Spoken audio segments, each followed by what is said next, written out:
¿Alguna vez nos hemos preguntado dónde termina realmente el poder de la ley de un país? La respuesta más obvia es, pues, en sus fronteras. Un delito se comete aquí, se juzga aquí. Simple, ¿no? Pero, ¿qué pasa cuando la propia ley viaja en el tiempo? ¿O cuando un crimen cruza océanos? Hoy vamos a explorar precisamente esos límites del derecho penal, que son, bueno, a veces borrosos y siempre fascinantes. Y usaremos como guía el Código Penal de Guatemala para entender esta lógica que a primera vista parece contradecir el sentido común. Exacto. Y lo haremos abordando dos dimensiones. Primero, el tiempo. Vamos a ver cómo una ley puede, digamos, revivir o nacer con efecto en el pasado. Y siempre bajo un principio: favorecer a la persona acusada. Y luego, la parte más compleja: el espacio. Partiremos de la regla general, la territorialidad, para luego sumergirnos en sus excepciones. Perfecto. Empecemos entonces por ese viaje en el tiempo. Te planteo un escenario para que sea más claro. Una persona comete un delito en el año 2000. En ese momento la ley dice pena máxima 10 años. Pero su juicio no ocurre sino hasta el 2022. Y para entonces, una reforma subió la pena a 20 años. ¿Qué ley se le aplica? ¿La vieja o la nueva? Pues esa es la pregunta clave. Y en ese caso se aplica lo que se conoce como ultraactividad de la ley. Significa que la ley vigente cuando se cometió el delito, la de 10 años, sigue teniendo efecto, o sea, actividad, más allá de su derogación. ¿Por qué? Porque es más benigna. La lógica es que no se puede castigar a alguien por un cambio de reglas posterior que le perjudica. O sea que la ley del pasado se proyecta al futuro para proteger a la persona. Entendido. Pero, ¿y si es al revés? Mismo delito en el año 2000. Pero la pena en ese entonces era de 20 años. Y para cuando llega el juicio, en 2022, una nueva ley la ha reducido a solo 10. Ahí opera el principio inverso, pero con la misma lógica de fondo: la retroactividad. La ley nueva, la de 2022, se aplica hacia atrás en el tiempo para beneficiar a la persona. Se le juzgará con la pena de 10 años. Y fíjate que aquí es donde se pone todavía más interesante y se demuestra la fuerza de este principio. A ver, espera un momento. ¿Qué es? Me estás diciendo que si alguien ya fue condenado, digamos en 2019, a 20 años con la ley vieja, y en 2022 sale esta ley nueva de 10 años, ¿puede pasar algo? Uno pensaría que un caso con sentencia firme es cosa juzgada, intocable, ¿no? Precisamente. Choca con esa idea, pero el principio de favorabilidad penal es un derecho humano tan fundamental que en muchas legislaciones prevalece sobre la cosa juzgada. La persona que ya está cumpliendo su condena de 20 años puede solicitar una revisión. Ojo, no es que se reabra el juicio sobre si es culpable o no, solo se ajusta la consecuencia, la pena, a la nueva norma más favorable. Eso es un matiz importantísimo. Ahora, las fuentes mencionan algo sobre leyes temporales, pero que en la práctica no tienen mucho peso. ¿Por qué un legislador se molestaría en crear una ley así si al final no se va a aplicar de forma estricta? No le veo el punto. Es una excelente pregunta. Generalmente, estas leyes se dictan para contextos muy específicos, como un estado de emergencia. Imagina una ley que endurece las penas por desorden público solo durante un mundial de fútbol. La intención del legislador es que esa ley se aplique a rajatabla durante su vigencia. Sin embargo, en la práctica, choca de frente con el principio de favorabilidad que acabamos de discutir. Un juez siempre va a tener que comparar. Y al final, esa ley temporal es solo una opción más en la balanza, y casi siempre pierde si es la más severa. Ya veo, es una tensión constante. Muy bien, creo que el viaje en el tiempo queda claro. Ahora, el espacio. Aquí la regla de partida parece de una lógica aplastante. La ley penal guatemalteca se aplica a delitos cometidos en territorio guatemalteco. Es el pilar de la soberanía de un Estado, el principio de territorialidad. Y es clave entender que territorios son concepto amplio. No es solo la tierra firme. Abarca ríos, lagos, el mar territorial, la plataforma continental e incluso el espacio aéreo que está sobre todo eso. Si un delito ocurre ahí, la jurisdicción es guatemalteca. No importa la nacionalidad de nadie. Si ocurrió en aguas de Guatemala, se juzga aquí. De acuerdo, esa es la base. Pero aquí es donde la cosa se pone realmente alucinante. Hablemos de la extraterritorialidad. ¿Qué justifica que un país pueda juzgar algo que no ocurrió en su territorio. Buena forma de plantearlo. En vez de verlos como una lista de casos raros, podemos agrupar casi todas estas excepciones bajo tres grandes ideas. La primera es el principio de personalidad, o sea, la ley sigue a la persona. La segunda es el principio real o de protección, donde la ley protege al Estado mismo. Y la tercera, la más expansiva, el principio de universalidad, para crímenes que ofenden a toda la humanidad. Me gusta ese marco. Nos va a servir de guía. Empecemos por el de personalidad. El primer ejemplo. Un funcionario, como un embajador, que comete un delito en el extranjero. Y aquí choco con la idea popular de que los diplomáticos tienen inmunidad y pueden hacer lo que quieran. Es probablemente el mito legal más extendido. Y la clave está en una sola palabra. Lo que tienen es inmunidad de jurisdicción, no impunidad. Es una diferencia abismal. Significa que el país donde están acreditados no puede someterlos a sus tribunales, pero su país de origen, Guatemala en este caso, tiene la obligación de juzgarlos con sus propias leyes. Si un embajador guatemalteco comete un fraude en El Salvador, la justicia salvadoreña no lo puede tocar, pero la guatemalteca debe procesarlo. Espera, lo que me estás diciendo sobre las embajadas me vuela la cabeza. Entonces, toda esa idea de las películas, de que si cruzas la puerta de una embajada estás en otro país, es un mito total. Un mito absoluto. El edificio de la Embajada de Estados Unidos en la ciudad de Guatemala está en territorio soberano guatemalteco. Punto. Lo que tiene es inviolabilidad, o sea, la policía local no puede entrar sin permiso. Pero si alguien entra a esa embajada a solicitar una visa y presenta un pasaporte falso, el delito se cometió en Guatemala y será juzgado por tribunales guatemaltecos con leyes guatemaltecas. No lo van a enviar a Estados Unidos. La ley que rige es la del lugar. Ok, clarísimo. Entonces la ley sigue a la persona del funcionario, no al lugar. ¿Esa misma lógica se aplica a un objeto? Pienso en el siguiente caso. Un barco con bandera guatemalteca en mitad del Océano Pacífico. Territorio de nadie. Si ocurre un crimen a bordo, ¿de quién es el problema? Allí aplicamos una objeción jurídica conocida como la ley del pabellón o la bandera.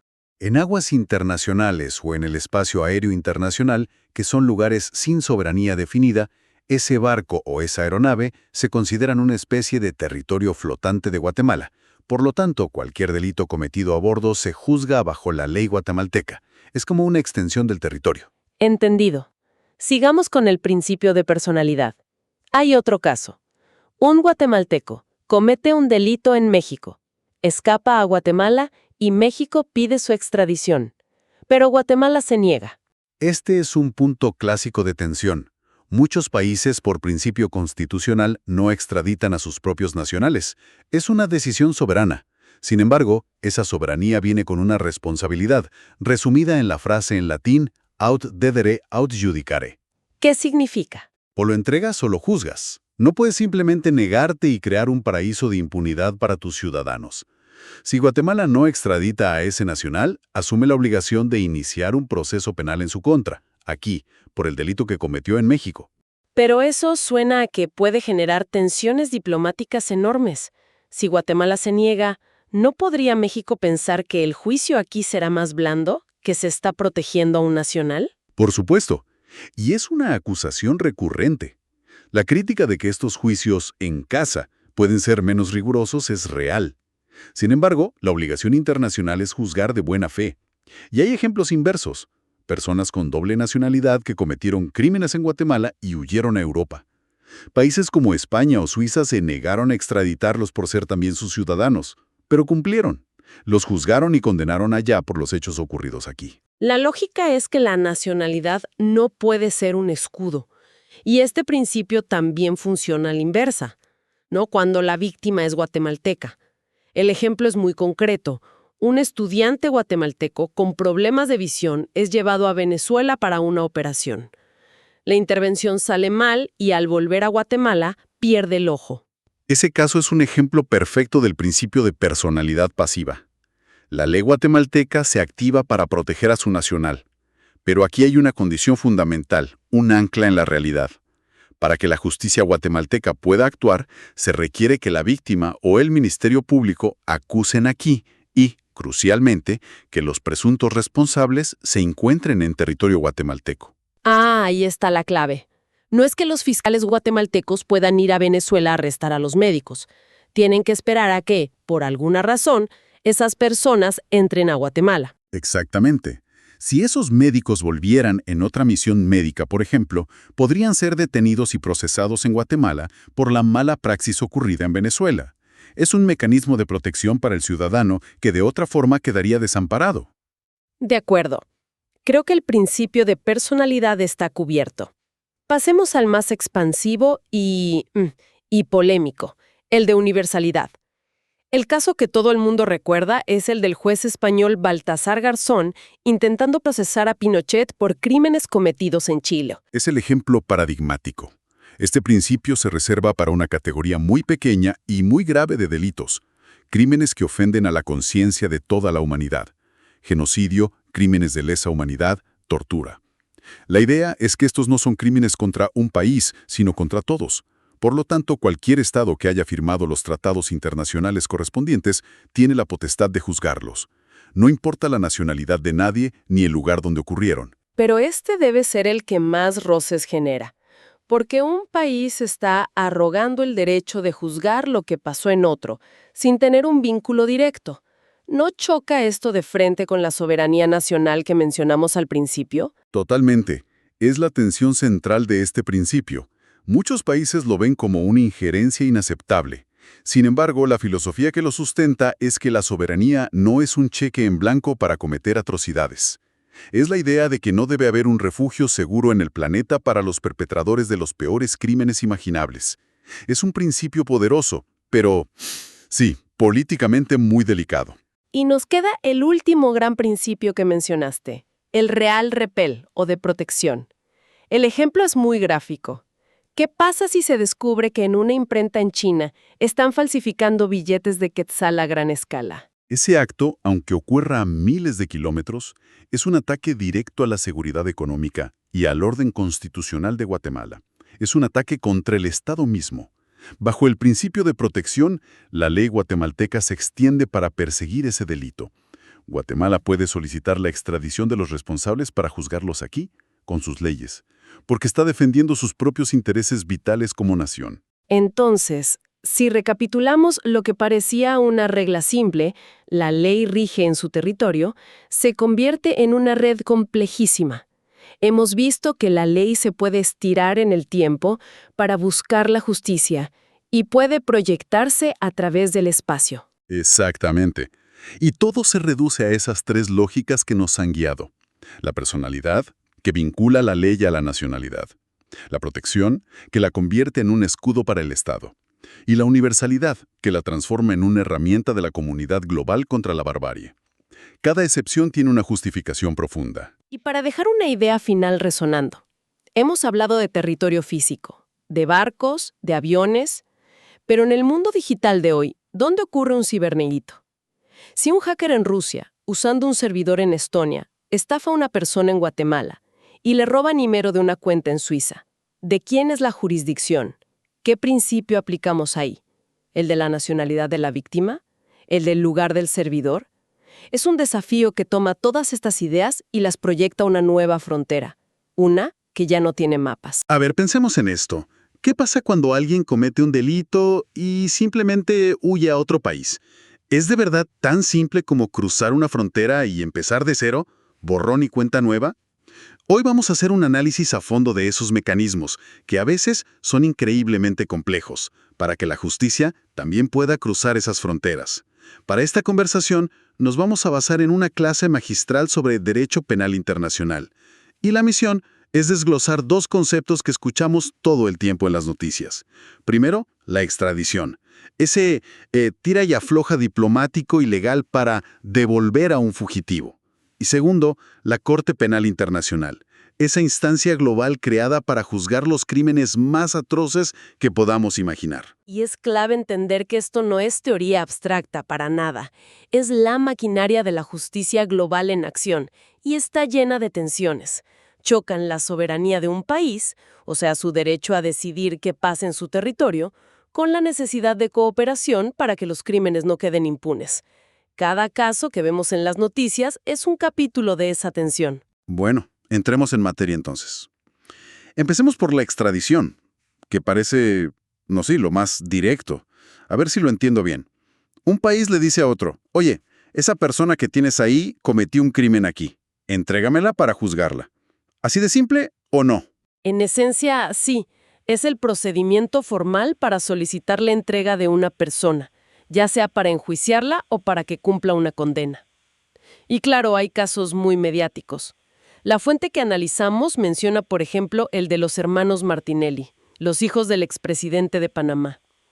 Fueron capturados en Guatemala y extraditados a petición de Estados Unidos. Claro. Pero también funciona al revés, con Guatemala pidiendo a otros países la entrega de personas por delitos como asesinato. Pero, a ver, intuyo que no es tan fácil como mandar un correo electrónico. O sea, no puedes simplemente pedirlo. Deben existir reglas, porque si no... Exacto. Cualquier gobierno podría pedir la entrega de un opositor político con cualquier excusa. Exactamente. Ahí está la clave de todo. La extradición no es un acto de capricho. Está regida por principios muy, muy estrictos. Son casi como las reglas de un juego de ajedrez internacional. Si un país no sigue estas reglas al pie de la letra, la solicitud se rechaza. Y si las entendemos, entendemos por qué algunos son devueltos en semanas y otros luchan por años para evitarlo. De acuerdo, pues vamos a desglosar esas reglas del juego. ¿Cuál es la primera pieza en este tablero? El principio de legalidad. Y la frase que lo resume todo es: no hay extradición sin tratado.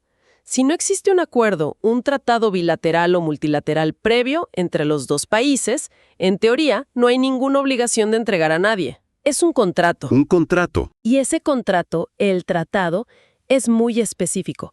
No dice se extraditará por cualquier delito. No.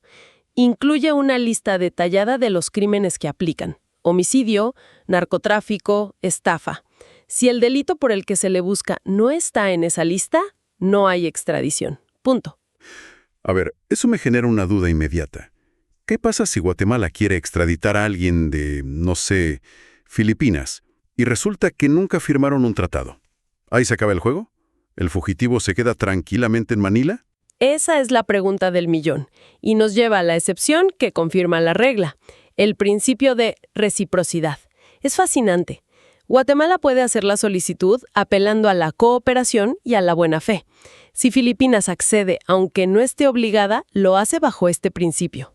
Es el hoy por ti, mañana por mí. Exacto, pero con consecuencias legales muy serias. Al entregar voluntariamente a esa persona, Filipinas crea un precedente y un compromiso internacional. Guatemala queda, por así decirlo, en deuda. Ah, claro. Si en el futuro Filipinas pide a un fugitivo que está en Guatemala, nuestro país tendrá la obligación moral y diplomática de corresponder. Es una forma de construir confianza jurídica. Entendido.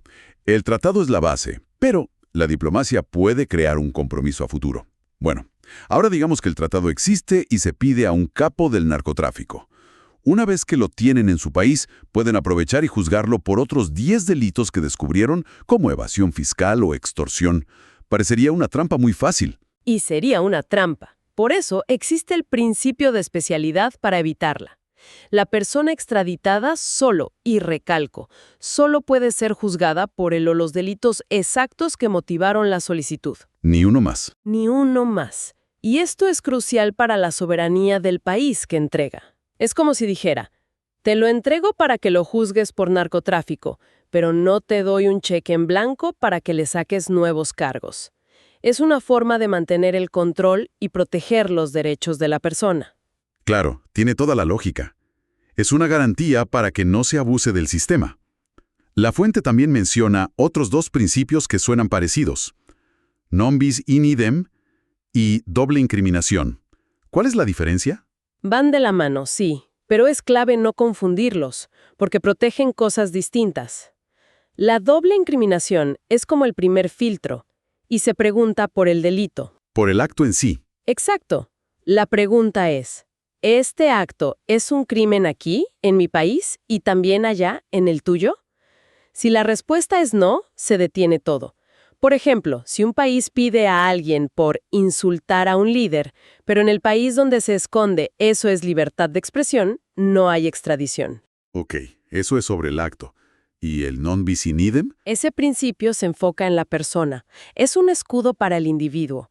La pregunta que se hace es, ¿esta persona ya fue juzgada por este mismo hecho? Es un pilar del derecho, que dice que nadie puede ser procesado 2 veces por lo mismo. Ah, entiendo. Si el fugitivo ya enfrentó la justicia por ese crimen, ya sea que lo declararon culpable o inocente, no se le puede extraditar para volver a juzgarlo. Uno es un candado para el delito, el otro para la persona. Entendido. Ahora, entremos en un terreno que me parece muy resbaladizo. La exclusión por delitos políticos.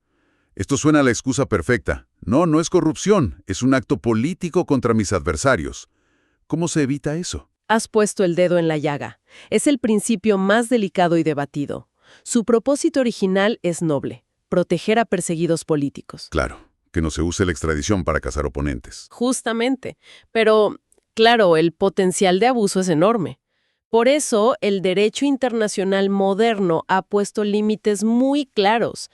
La corrupción, el narcotráfico, el lavado de dinero o los crímenes de lesa humanidad nunca pueden ser considerados delitos políticos. Son crímenes comunes. Son crímenes comunes y punto. ¿Y tenemos algún caso real donde se haya dado esta discusión? Un ejemplo perfecto que cita la fuente es el del expresidente Alfonso Portillo. Cuando Guatemala pidió su extradición a México, su defensa argumentó que era persecución política. Y en una primera instancia, un juez mexicano les dio la razón y negó la extradición. Vaya. Pero el caso escaló y una instancia superior lo analizó y dijo, un momento, los cargos son por peculado, por desvío de fondos. Esto no es política, es corrupción. Revocaron la decisión y Portillo fue entregado. Es un caso del libro de texto sobre dónde se traza esa línea. Espera un momento, porque el siguiente principio me parece una locura con unas consecuencias enormes. La inejecución de la pena de muerte. ¿Me estás diciendo que el simple hecho de que un criminal escape a un país sin pena capital puede, literalmente, salvarle la vida? Dicho así suena increíble, pero es exactamente así. La extradición se convierte en una salvaguarda para la vida. La regla de oro es, si un país que no tiene pena de muerte entrega a un extraditado, el país que lo recibe debe garantizar formalmente que no le aplicará esa sentencia. Sin importar lo que haya hecho. Sin importar lo atroz que sea el crimen. Es una condición inquebrantable. Si el país solicitante no da esa garantía, la extradición es denegada. El ejemplo que todos conocemos y que menciona la fuente es el de Joaquín El Chapo Guzmán, extraditado por México a Estados Unidos. Allá, muchos de los delitos por los que lo condenaron conllevan la pena capital, pero el juez no pudo ni considerarla. No pudo, porque la extradición se concedió bajo esa condición específica. Recibió varias cadenas perpetuas, pero la pena de muerte estaba fuera de la mesa.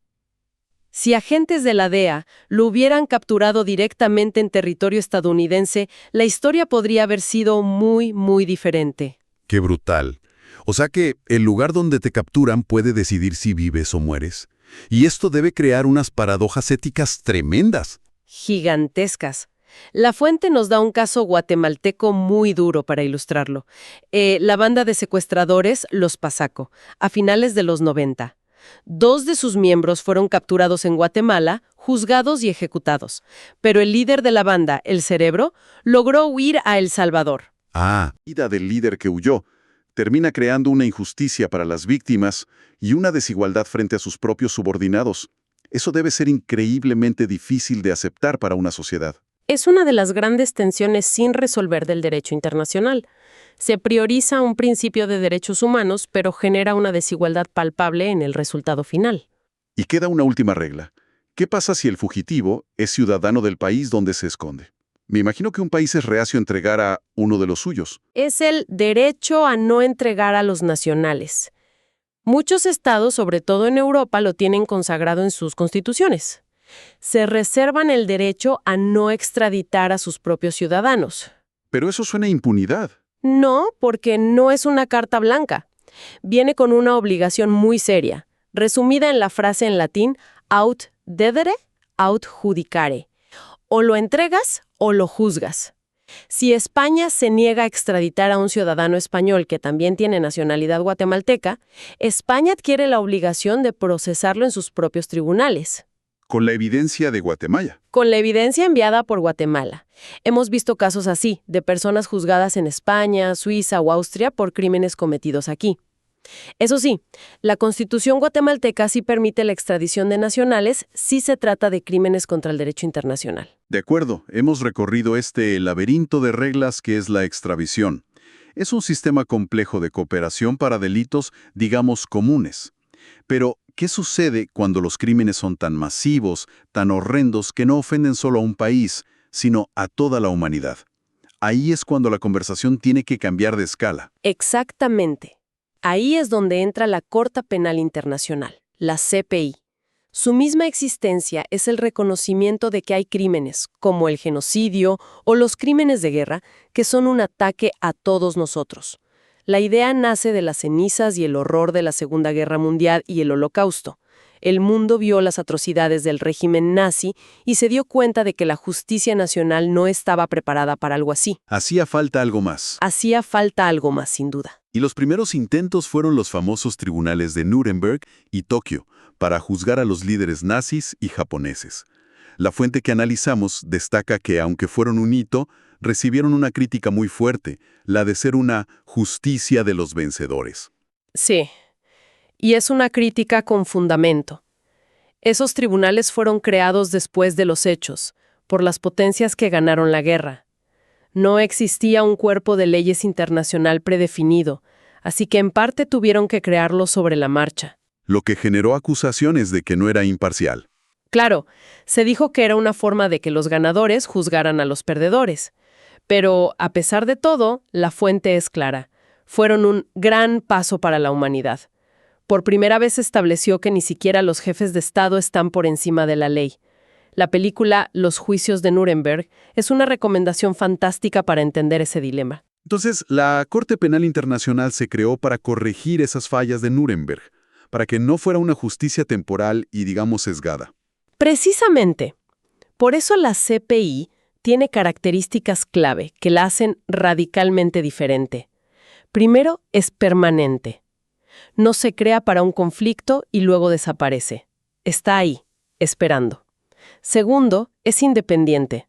Y esta es la característica que más controversia política ha generado. ¿Independiente de quién? ¿De los países poderosos? Independiente, principalmente, de la ONU, y en concreto de su Consejo de Seguridad. Irónicamente, esta independencia fue la razón por la que Estados Unidos, que al principio apoyó la idea, se convirtió en su mayor opositor. ¿Por qué? Washington quería una corte que estuviera subordinada al Consejo de Seguridad, donde ellos tienen poder de veto y podrían controlar qué casos se investigan. Una corte autónoma era, y es, para ellos, una amenaza a su soberanía y a su personal militar. Entiendo, es una lucha de poder. ¿Qué otra característica es fundamental? La tercera, y quizás la más importante para entender su función, es que es complementaria. Esto es vital. La CPI no es una policía mundial que reemplaza a los tribunales nacionales. Al contrario. Es un tribunal de último recurso. De último recurso. Su principio es: yo solo actúo si el país donde ocurrieron los crímenes no puede o no quiere juzgarlos de verdad. Primero se le da la oportunidad a la justicia local. La Corte espera. Solo si ese sistema falla, si es una farsa o está colapsado, la CPI puede intervenir. Me imagino que no se puede usar para juzgar cosas que pasaron hace 50 años, por ejemplo. Correcto, no es retroactiva. Solo puede juzgar crímenes cometidos después de que un país ratifica el Estatuto de Roma. En el caso de Guatemala, que se unió en 2012, la Corte solo tiene competencias sobre hechos ocurridos a partir de esa fecha. Lo anterior, por muy grave que sea, queda fuera de su alcance. Y se enfoca en los 4 grandes crímenes. Sí, los 4 más graves imaginables: genocidio, crímenes de lesa humanidad, crímenes de guerra y el crimen de agresión. Ha sido un recorrido impresionante.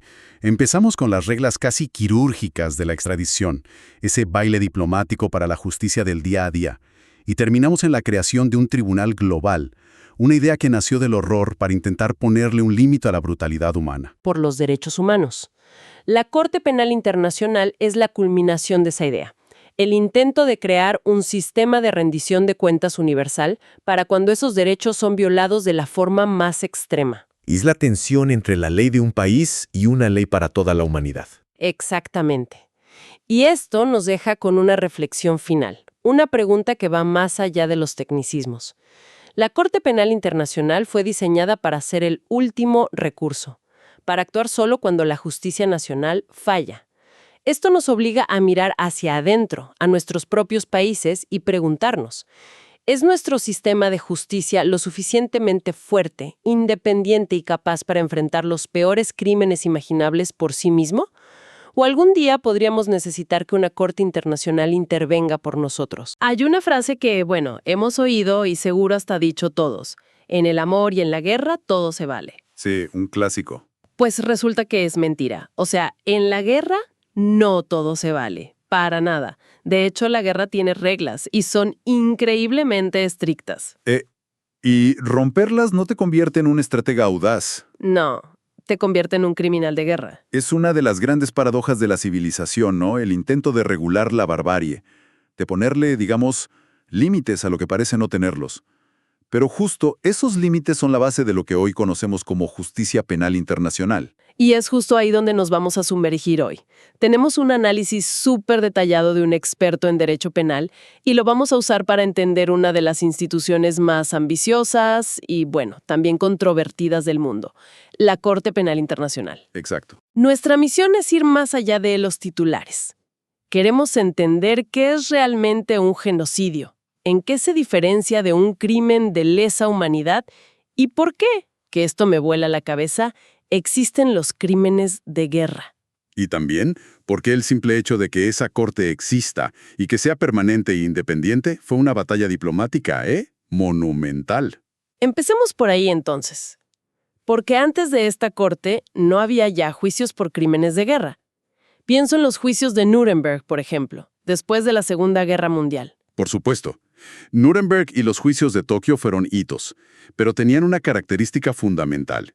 Eran tribunales ad hoc. Ad hoc. Es decir, fueron creados por las potencias que ganaron la guerra después del conflicto para un propósito específico y, bueno, luego se disolvieron. Durante décadas, si ocurría una atrocidad, la comunidad internacional tenía que debatir si creaba un tribunal para Yugoslavia, otro para Ruanda. Ah, entiendo. Era un sistema reactivo, no preventivo. Y muy político, me imagino. Muy politizado. Se necesitaba algo que no dependiera de la voluntad de los ganadores. Una institución fija. La idea era crear una corte permanente que existiera antes de que se cometieran los crímenes, como una advertencia. Suena lógico. Pero al momento de diseñarla, surgió el gran conflicto. Las grandes potencias como Estados Unidos, China y Rusia dijeron, de acuerdo, hagamos la corte, pero que esté bajo el control del Consejo de Seguridad de las Naciones Unidas. Uf. Lo que en la práctica significa que ellos tendrían poder de veto. Podrían protegerse a sí mismos y a sus aliados. Precisamente. Hubiera sido una corte con un asterisco gigante.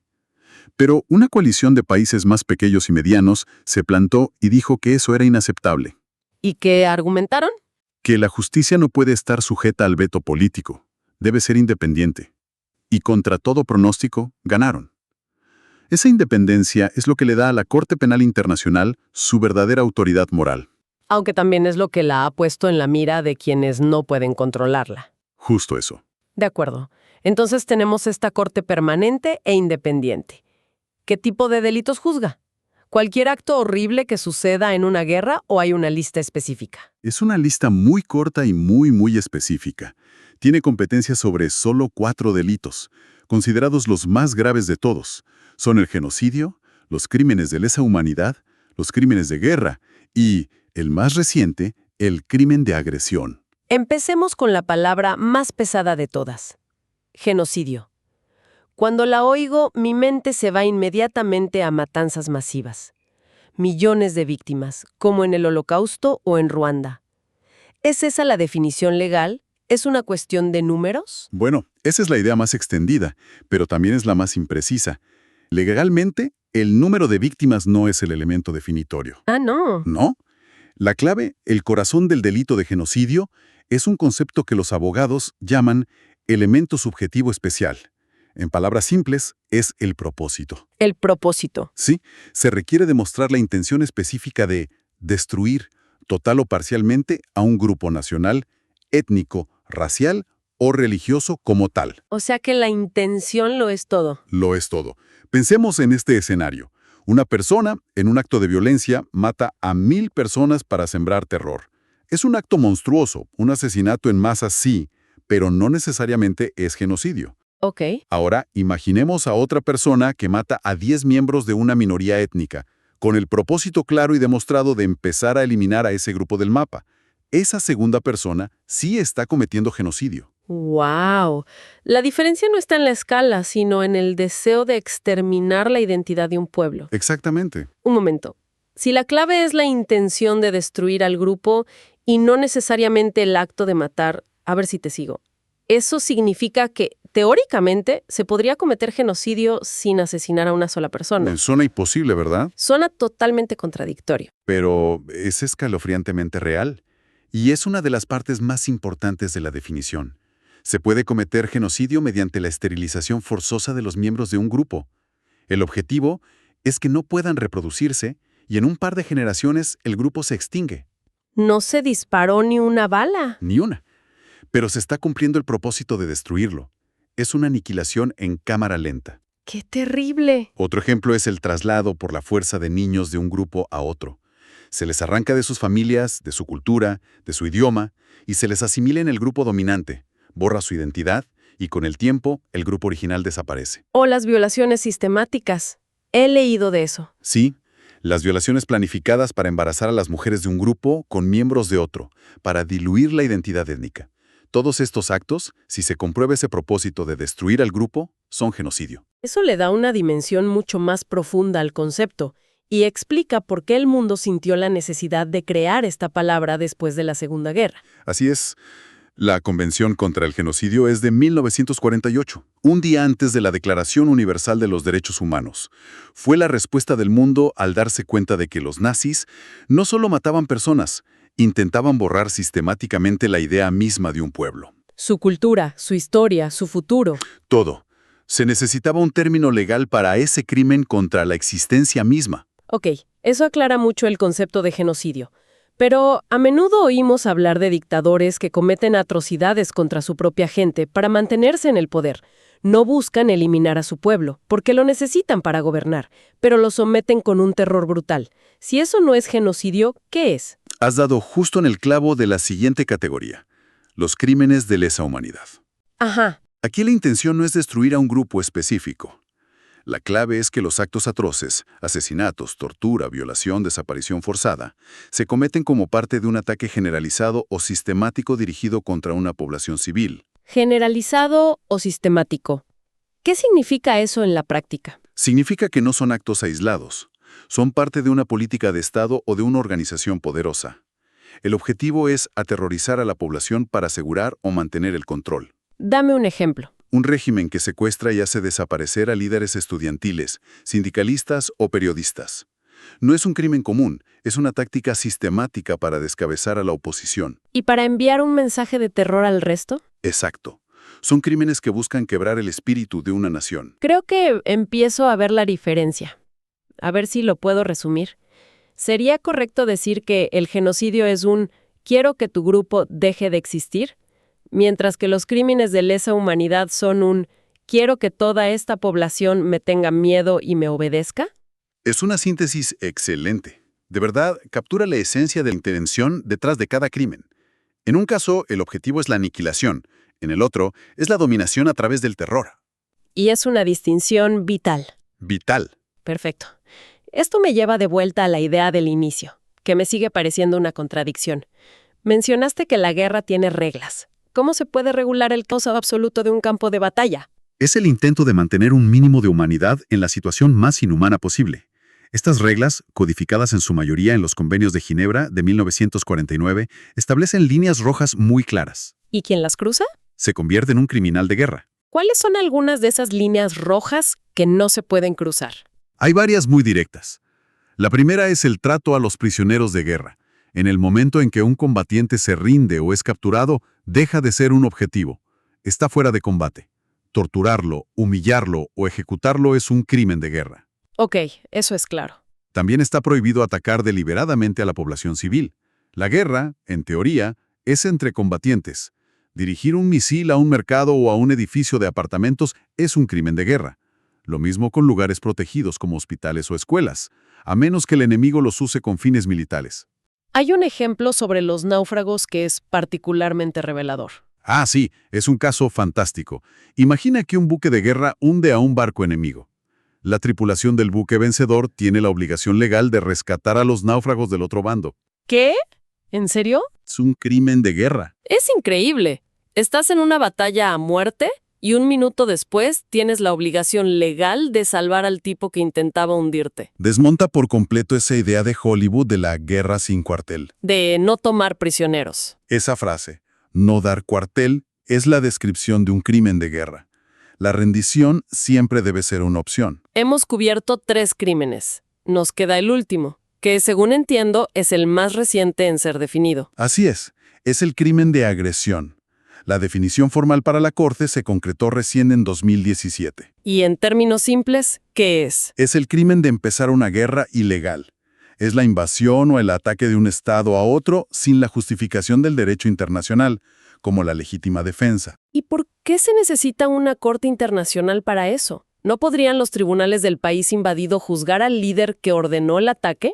Es que, piénsalo, el líder del país A invade al país B. Los tribunales de A, obviamente, no van a juzgar a su propio líder. Y los de B no tienen poder para arrestar al jefe de Estado de otro país. Cae en un vacío legal. Exacto. Por eso en Nuremberg se le llamó el crimen internacional supremo, porque es el que abre la puerta a todos los demás horrores. Entendido. Tenemos los 4 crímenes. Ahora, ¿cómo funciona la corte en la práctica? No puede simplemente entrar a un país y empezar a arrestar gente, ¿o sí? Para nada. Opera bajo 2 principios fundamentales que limitan su poder. El primero y más importante es el principio de complementariedad. ¿Qué quieres decir con eso? Complementariedad. Significa que la Corte Penal Internacional es un tribunal de último recurso. Último recurso. Sí, la Corte solo interviene si la justicia nacional de un país no puede o, y esto es crucial, no quiere juzgar genuinamente estos crímenes. Si un país investiga y somete a un juicio justo a un general, la Corte no tiene nada que hacer. Pero si el país dice, es un héroe, no lo tocamos. O monta un juicio falso solo para absolverlo. Ahí es cuando la CPI puede decir, ustedes no quisieron o no pudieron, así que ahora nos toca a nosotros. No reemplaza la justicia nacional, la complementa cuando falla. Ya veo. Y supongo que no puede juzgar crímenes que ocurrieron en los años 80, por ejemplo. Correcto. Ese es el segundo pilar, el principio de no retroactividad. La Corte solo puede juzgar crímenes ocurridos después de que un país se ha adherido a su tratado, el Estatuto de Roma. O sea que tiene límites en el tiempo y en su jurisdicción. Exacto. Guatemala, por ejemplo, se adhirió en 2012.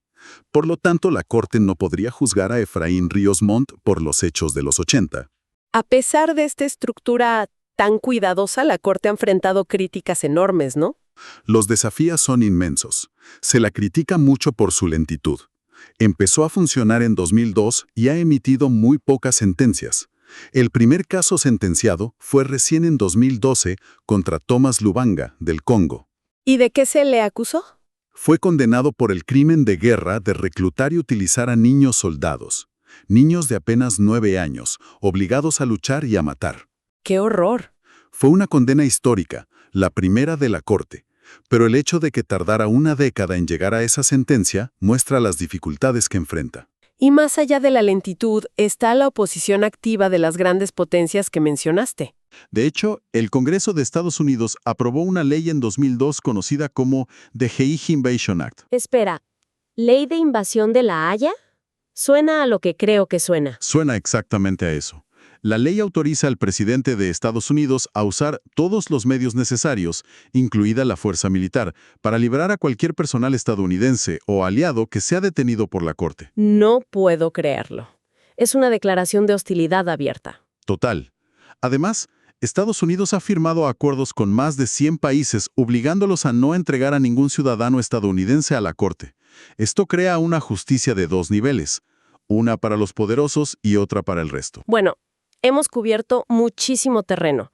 Si tuviéramos que resumir las ideas centrales, los conceptos clave, ¿cuáles serían? Yo diría que son 3 distinciones fundamentales. Primero, el genocidio no se define por cuántos mueren, sino por la intención de destruir a un grupo. Ok, la intención. Segundo, los crímenes de lesa humanidad son ataques sistemáticos contra civiles. No para eliminarlos, sino para aterrorizarlos. Sistemáticos y para controlar. Exacto. Y tercero, los crímenes de guerra son la violación de las reglas explícitas que intentan poner un límite a la brutalidad. Y el crimen de agresión, como el pecado original que lo desencadena todo. El análisis que hemos explorado concluye con una nota de esperanza, ¿no es así? Sí. Termina con la idea de que la Corte, con todas sus fallas, es una base que puede y debe crecer. La esperanza es que en el futuro su competencia pueda ampliarse para juzgar otros crímenes que los estados no quieren procesar. Es un primer paso en un camino muy largo. Un primer paso, pero uno fundamental. Y eso nos plantea una pregunta importante. Para reflexionar, si la justicia internacional sigue evolucionando, ¿qué otros tipos de crímenes globales, que hoy parecen intocables dentro de las fronteras nacionales, podrían algún día llegar a un tribunal como este? Buena pregunta. Pienso en, no sé, crímenes ambientales a gran escala o manipulaciones financieras que colapsan economías enteras. La estructura ya existe. La pregunta es hacia dónde crecerá. Imagina esta escena. Una persona se está ahogando frente a dos testigos. Uno es un salvavidas, está en su turno de trabajo. Ajá. El otro es un amigo que simplemente pasaba a saludarlo. Ninguno de los dos mueve un dedo y la persona muere. Uf. ¿Ante la ley son los dos igual de responsables? La respuesta es radicalmente distinta para cada uno y nos mete de lleno en el análisis de hoy. Exacto. Hoy nos metemos a fondo con la teoría jurídica del delito basándonos en el material de una clase magistral de derecho penal. ¿Ok? Y vamos a desmenuzar qué es exactamente un delito para la ley, que es un concepto, mucho más técnico de lo que uno se imagina. No es una opinión, es una fórmula muy precisa. Y esa es nuestra misión, entender esa fórmula completa, los 4 elementos que deben cumplirse sí o sí para que un acto sea delito. Así es. Y a partir de ahí, nos vamos a clavar en una idea que a mí, de verdad, me voló la cabeza. ¿Cómo el no hacer nada, la omisión, puede ser legalmente idéntico a cometer un homicidio? Y veremos cómo el derecho penal, a pesar de lo complejo que suena, busca en el fondo darle una estructura lógica a algo que todos tenemos, el sentido común. Bueno, empecemos a desmenuzar esto. La clase deja clarísimo que para un juez, delito no es simplemente romper la ley. Es como una lista de verificación, ¿no? Un proceso. Totalmente. La definición técnica es una acción típica, antijurídica y culpable. Son 4 eslabones de una misma cadena. 4. Y se tienen que analizar en ese orden. Estricto. Si uno solo falla, la cadena se rompe y, legalmente, pues no hay delito. Esta forma de analizarlo es una herencia de décadas de estudio, sobre todo de la dogmática alemana. Un momento ahí. Dogmática alemana suena bastante intimidante. ¿Qué es exactamente? Es más sencillo de lo que parece. Es, básicamente, la escuela de pensamiento jurídico de Alemania, muy influyente en Latinoamérica. Ok. Y se caracteriza por ser súper metódica, muy estructurada. O sea, busca una lógica casi matemática para analizar los delitos. Ellos fueron los que popularizaron esta idea de analizar el crimen en capas, como si fuera una cebolla. Entendido. Una forma muy ordenada de pensar. O sea, no es que un fiscal dice, esta persona es culpable y ya está. Para nada. Tienen que probar que la acción pasó por estas 4 puertas, una por una. Y si no pasa por una sola, por más que moralmente nos parezca terrible, el caso se cae. Ese es un concepto potentísimo, esa es la base del Estado de Derecho. Y para recordarlo, el profesor en la fuente usa un acrónimo. ATAC, por acción, típica, antijurídica y culpable. Antes de clavarnos de lleno en la acción, que es el plato fuerte, para que no quede en el aire, podemos definir en un minuto qué son típica, antijurídica y culpable, para tener el mapa completo. Claro, es fundamental. Pensemos que ya comprobamos el primer paso, la acción. ¿Ok? El segundo filtro es la tipicidad. Típica significa que esa acción encaja perfecto, como una pieza de Lego, en la descripción de un delito que está en el Código Penal. Tiene que estar literalmente descrito en la ley. Exacto. Si la ley dice quien se apodere de una cosa mueble ajena sin permiso, y tú tomaste una billetera que no era tuya, la acción es típica del delito de robo. Ok, claro. El tercer filtro. El tercero es la antijuridicidad. Significa que la acción es contraria a la ley y que no existe ningún permiso o justificación para haberla cometido. Como un permiso. El ejemplo clásico es la legítima defensa. Matar a alguien es una acción típica de homicidio, pero si lo hiciste para defender tu propia vida de un ataque, tu acción estaba justificada, no es antijurídica, y por lo tanto no hay delito. Entiendo. Es la ausencia de un permiso legal para actuar así. Y el último paso, La culpabilidad. Este es, quizá el más complejo. Aquí se analiza a la persona, no solo el acto. a la persona. Si la persona tenía la capacidad de comprender que lo que hacía estaba mal y si podía haber actuado de otra manera. Por ejemplo, una persona con una enfermedad mental grave o un niño muy pequeño podrían no ser considerados culpables aunque su acción haya sido típica y antijurídica. Perfecto. Ahora el mapa está claro. Acción, tipicidad, antijuridicidad y culpabilidad. 4 filtros. Exacto.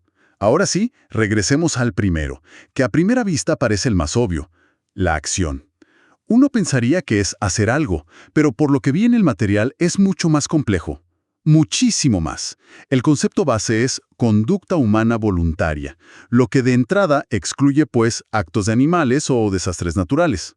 Claro, pero lo fundamental es que esta conducta puede manifestarse de 2 maneras opuestas, haciendo o no haciendo. Ahí está la clave. La primera es la que todos conocemos, la comisión. Es realizar activamente algo que la ley prohíbe. La norma dice no matar y la persona dispara un arma. Ok, la comisión es el caso obvio, el de las películas. Pero lo fascinante del análisis es la otra cara, el no hacer. ¿Cómo puede ser que no mover un dedo tenga el mismo peso legal que, digamos, apretar un gatillo? Esa es la segunda forma de la acción, la omisión. Es no hacer algo que una norma te ordena hacer. La ley te exige un comportamiento activo. Por ejemplo, el código te obliga a pagar la pensión alimenticia. Si conscientemente no lo haces, estás cometiendo un delito por omisión. Tu pasividad es la acción. Y aquí es donde el tema se pone increíble, porque la fuente explica que hay 2 tipos de omisión, y una tiene un nombre que parece una contradicción: la comisión por omisión. Vamos por partes para que se entienda bien. La más sencilla es la omisión pura. Son delitos que el propio Código Penal describe como un no hacer. O sea, la ley te dice, si no haces esto, es un delito. Justo. Ya mencionamos el no pagar la pensión, que técnicamente es negación de asistencia económica. ¿Qué otros ejemplos claros de omisión pura hay? Otro muy claro es el de un funcionario público, un policía, un fiscal, que se entera de un delito y tiene la obligación legal de denunciarlo. Si se queda callado, comete el delito de omisión de denuncia. Entiendo. Y hay uno más general que nos aplica a todos. Cualquier persona que vea a alguien en peligro grave y no le presta auxilio, siempre que pueda hacerlo sin riesgo, comete el delito de omisión de auxilio. A ver un momento, ahora sí. Vamos con el otro concepto. Comisión por omisión. Mi cerebro hace cortocircuito con ese término. ¿Me estás diciendo que la ley te puede acusar de cometer un homicidio por algo que justamente omitiste hacer? Exactamente eso. Suena a trabalenguas, pero la lógica es, bueno, es impecable. El artículo 18 del Código Penal lo define muy bien. A ver. Dice que quien omite impedir un resultado que tiene el deber jurídico de evitar, responderá como si lo hubiere producido. Deber jurídico de evitar. Esa es la frase clave, ¿no? Esa es. La doctrina legal, la teoría, le ha puesto un nombre a la persona que tiene ese deber. Se dice que tiene la posición de garante. Posición de garante. Esa es la idea central entonces. ¿Qué significa exactamente tenerla? Significa que, para la ley, no eres un ciudadano cualquiera. Tienes una responsabilidad especial y formal de proteger a una persona o un bien. Tu deber va más allá de no dañar a otros. Tú tienes la obligación específica de proteger. Y aquí volvemos al ejemplo del inicio, el del salvavidas y su amigo en la piscina. Exacto, porque lo ilustra perfectamente. El salvavidas tiene un contrato de trabajo. Su función es salvar vidas. Él tiene un deber jurídico, una posición de garante sobre todas las personas en esa piscina. Claro. Al ver que alguien se ahoga y decidir no hacer nada, la ley no lo ve como una simple omisión de auxilio. ¿Cómo lo ve entonces? La ley interpreta que su inacción es la causa directa de la muerte. Por lo tanto, se le juzgará como si él mismo hubiera ahogado a la persona. El cargo sería homicidio. Es brutal. Homicidio. ¿Y qué pasa con el amigo que estaba a su lado y tampoco hizo nada? El amigo no tiene ese deber especial. No fue contratado para eso. No tiene una responsabilidad legal específica. Su falta es una omisión pura. El delito de omisión de auxilio, que tiene una pena muchísimo menor. La diferencia en la consecuencia legal es abismal, y todo depende de esa posición de garante. Todo. Y la clase da otros ejemplos que son aún más potentes. Mencionan el caso de un esposo que llega a casa y encuentra a su esposa desangrándose después de un intento de suicidio. Ese ejemplo es muy gráfico, ¿sí? Si el esposo la ve todavía con vida, pero en lugar de llamar a una ambulancia, decide bajar a la sala, prender la televisión y esperar a que muera, ¡Qué terrible! él es responsable directo de esa muerte. Pero, ¿por qué? Él no la atacó, no le hizo nada. Porque el matrimonio, según el Código Civil, crea un deber de cuidado y auxilio mutuo entre los cónyuges. Él tiene, por ley, una posición de garante sobre su esposa. ¡Wow! Por lo tanto, su decisión de no actuar es legalmente equivalente a haberla matado. No se le acusaría de omisión de auxilio, se le acusaría de parricidio, Parricidio. que es un homicidio agravado por el parentesco. Correcto. Hay que detenerse un segundo en eso. La ley no solo está juzgando un acto, sino la ausencia de un acto que era un deber fundamental. No hizo nada físicamente, pero legalmente es como si lo hubiera hecho. Eso cambia toda la perspectiva. Y esa es precisamente la lógica. La ley razona que su decisión de no actuar fue el factor determinante para que ocurriera la muerte. No es un simple «no ayudé», es un «permití deliberadamente que muriera alguien a quien mi deber era salvar». La inacción se convierte en la causa. Esto nos lleva a la pregunta clave. ¿Quiénes más tienen esta posición de garante? Porque parece que aplica en situaciones mucho más comunes de lo que uno pensaría. Sí, no es algo exótico. La fuente menciona que esta posición surge principalmente de 3 fuentes. La primera, como vimos, es la ley. La ley, ok. La ley establece deberes de cuidado muy claros en los vínculos familiares, sobre todo entre padres e hijos y entre cónyuges. Si un padre ve que su hijo pequeño está a punto de caer a una piscina y no hace nada, Comete homicidio. Ya entendí. Es fortísimo. ¿lo es? Entendido. Vínculos familiares directos. ¿Cuál es la segunda fuente? Un contrato. Es el caso del salvavidas, pero aplica a muchísimos otros. El médico de turno en una emergencia, la enfermera a cargo de un paciente, el guía de una excursión, incluso el entrenador de un gimnasio. El entrenador. Claro, si el entrenador ve que un cliente está usando mal una máquina, de forma peligrosa, sufre un accidente y él no hace nada, su responsabilidad es mucho mayor que la de cualquier otro que esté mirando. Asumió por contrato la posición de garante. Ok.